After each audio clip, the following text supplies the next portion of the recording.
They hurt you. Then they convinced everyone, including you, that they were the real victim. You confront someone about something they did, something that genuinely hurt you, and within minutes, somehow, you're the one apologizing. You walked into that conversation knowing you were right, and you walked out feeling guilty. That reversal didn't happen by accident. It's one of the most effective psychological manipulation tactics ever documented. Researchers at the University of Oregon identified it.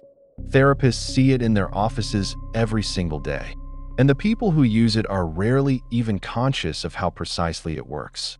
Playing the victim is not a sign of weakness.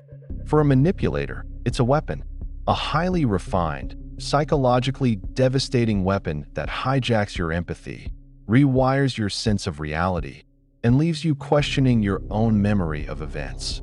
Over 65% of people in emotionally abusive relationships report that their abuser regularly positioned themselves as the victim, and most of them didn't recognize what was happening until years later. Here's why this tactic is so dangerous and exactly how to see through it. Before we break down the 7 tactics manipulators use to play the victim, you need to understand something fundamental about human psychology. Empathy is your greatest strength, but it's also your greatest vulnerability. Humans are hardwired for compassion. When someone appears to be suffering, your brain activates mirror neurons, the same neural circuits that fire when you yourself are in pain. You literally feel their distress, and this response is automatic. You don't choose it. It happens before your rational brain can evaluate whether the suffering is genuine. Manipulators exploit this biological reality. They've learned, often through years of trial and error, that displaying vulnerability triggers an immediate, involuntary protective response in the people around them. The moment you see someone as a victim, your critical thinking shuts down. You stop evaluating their behavior and start comforting them instead. Psychologist George Simon, author of In Sheep's Clothing, calls this the most elegant manipulation strategy that exists. Because it doesn't just deflect blame, it recruits the very person who was harmed into becoming the manipulator's protector. And once you understand how each tactic works, you'll never fall for it again.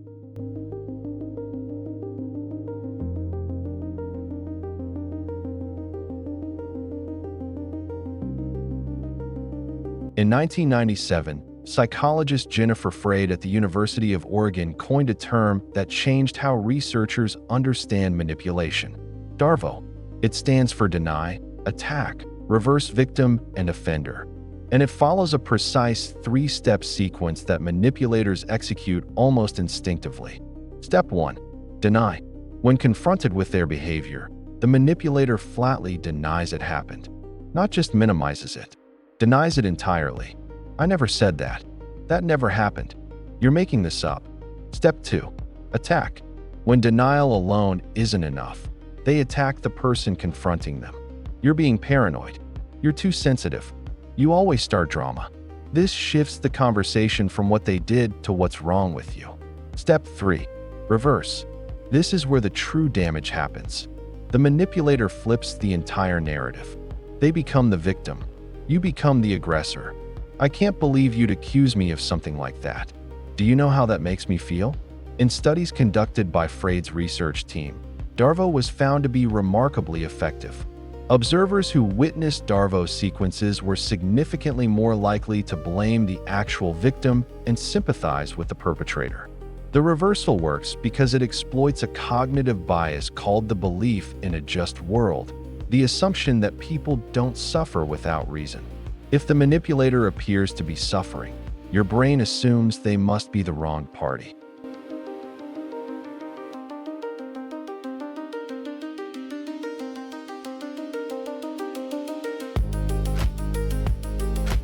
Guilt is the most powerful currency a manipulator has, and they spend it constantly. Here's how this tactic works. You set a boundary, something reasonable. Maybe you say no to a request. Maybe you express a need. And instantly, the manipulator collapses into suffering. Fine, I guess my feelings don't matter. I just wanted to help, but clearly I'm the problem. I'm sorry for even existing.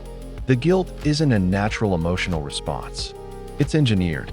Psychologists call this induced guilt, a deliberate strategy to make someone feel responsible for the manipulator's emotional state. Dr. Harriet Braiker documented this extensively in her research on emotional blackmail. She found that guilt-tripping manipulators target people with high conscientiousness scores, people who feel a deep sense of responsibility for others. And over time, the effect is devastating. Victims of chronic guilt manipulation report an average 40% increase in anxiety symptoms within the first year. They develop a conditioned response where setting any boundary triggers immediate shame. The manipulator doesn't need to argue their case. They don't need to be logical. They just need to appear hurt. Because once you feel guilty, you'll abandon your own needs to make their pain stop. And the boundary you try to set disappears.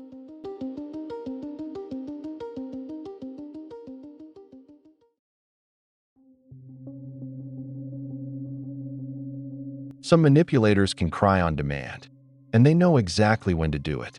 Tears are one of the most powerful social signals humans produce. Research from Tilburg University in the Netherlands found that seeing someone cry increases willingness to help by 300%. 300%. Your brain doesn't distinguish between genuine tears and manufactured ones. The emotional response is identical. When you see tears, your anterior insula activates, the brain region responsible for empathy and emotional pain. It doesn't matter why the tears are falling. Your nervous system responds as though you're witnessing real suffering. Manipulators who weaponize crying have usually learned this behavior early. Many discovered in childhood that tears could stop punishment, redirect anger, and generate sympathy. By adulthood, it's an automated response. Deployed, the instant accountability enters the conversation. The timing is the key indicator. Genuine emotional tears typically arise during moments of vulnerability, grief, fear, being overwhelmed. Manipulative tears appear the moment you confront them, the moment you set a boundary, the moment the conversation shifts toward their responsibility. If someone consistently cries when held accountable, but rarely cries in moments of genuine empathy for others, you're looking at a pattern, not an emotion.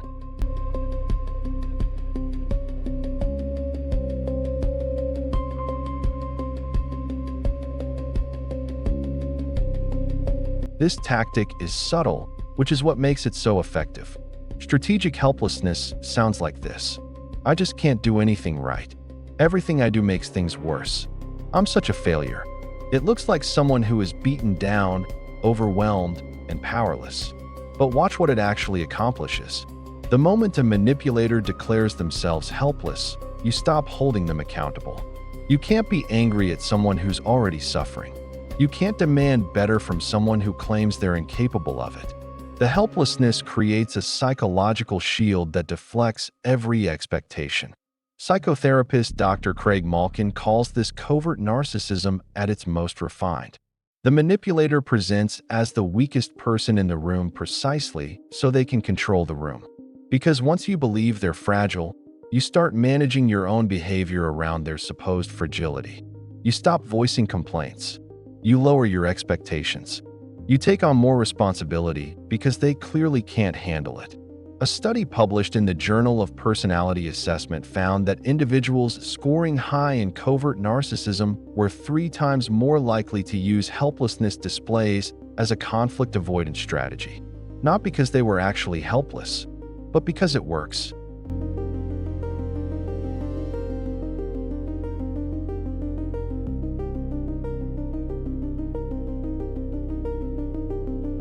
After everything I've done for you. That single sentence has ended more conversations, silenced more valid concerns, and trapped more people in toxic relationships than almost any other manipulation tool.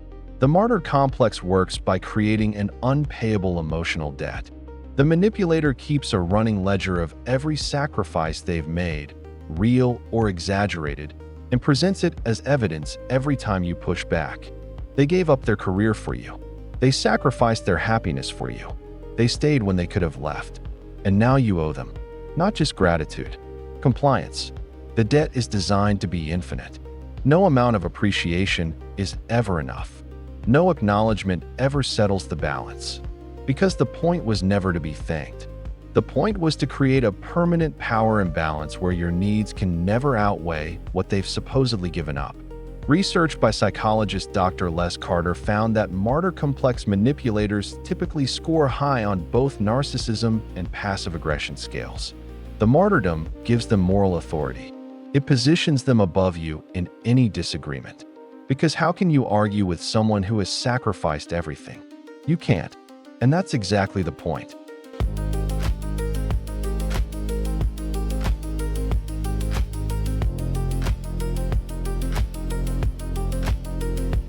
Triangulation is when a manipulator brings a third person into the dynamic to reinforce their victim status. It's one of the most socially destructive manipulation tactics that exists. Here's how it works. After a conflict with you, the manipulator tells their version of events to friends, family, co-workers, anyone who will listen. But their version is strategically edited. They leave out their behavior. They amplify yours. They present themselves as confused, hurt, and blindsided. And they let the third party draw their own conclusions. Suddenly you're getting messages from mutual friends. I heard what happened. I think you should apologize. They're really struggling. You should go easier on them. The manipulator never directly asked anyone to take their side. They just told a carefully curated story and let empathy do the rest. Psychologist Dr. Carol McBride describes triangulation as the hallmark of narcissistic abuse. It serves three purposes simultaneously. First, it isolates you. Second, it builds an army of supporters who validate the manipulator's version of reality. Third, and most importantly, it makes you doubt your own perception. If everyone else sees the manipulator as the victim, maybe they are. Maybe you really are the problem. Studies show that 72% of individuals in narcissistic relationships reported that their partner actively recruited allies against them. And in most cases, those allies had no idea they were being used.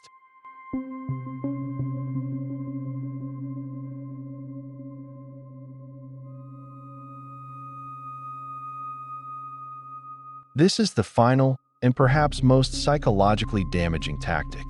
The manipulator rewrites the past. They don't just deny what happened in the moment. They reconstruct entire conversations, events, and timelines to support their version of reality. That's not what I said. You're remembering it wrong. That conversation never happened. This is a specific form of gaslighting, a term derived from the 1944 film where a husband systematically manipulates his wife into believing she's losing her mind. And it works because human memory is far more fragile than most people realize. Research from psychologist Elizabeth Loftus at UC Irvine has demonstrated repeatedly that memories can be altered, implanted, and erased through suggestion alone. When someone confidently tells you that your memory of an event is wrong, your brain doesn't just dismiss them. It actually begins to modify the memory. The original version becomes hazier. The manipulator's version starts to feel more plausible. Over months and years of history revision, victims lose trust in their own perception entirely. A study in the Journal of Aggression found that 89% of gaslighting victims reported significant self-doubt about their own memory and judgment. The manipulator doesn't need to be right. They just need to be confident. Because confidence, repeated often enough, becomes your reality.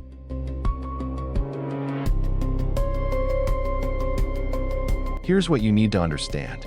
None of these tactics work because you're weak. They work because you're empathetic. Every single one of these 7 strategies exploits a strength, not a weakness. Your capacity for guilt, your responsiveness to tears, your willingness to give people the benefit of the doubt. These are the qualities that make you a good person. And manipulators target precisely those qualities. But now that you've seen the mechanics, the spell is broken. You know what DARVO looks like. You recognize induced guilt. You can spot the difference between genuine vulnerability and strategic helplessness. You understand that triangulation is a tactic, not proof that you're wrong. And most importantly, you know that when someone consistently rewrites history, the problem isn't your memory. It's their honesty. The single most effective defense against victim-playing manipulators is simple. Don't respond to the emotion. Respond to the pattern. One tearful apology is human. A pattern of tears that appears every time accountability enters the room is a strategy. Trust what you see over time, not what you feel in the moment. Because feelings can be manipulated, but patterns don't lie.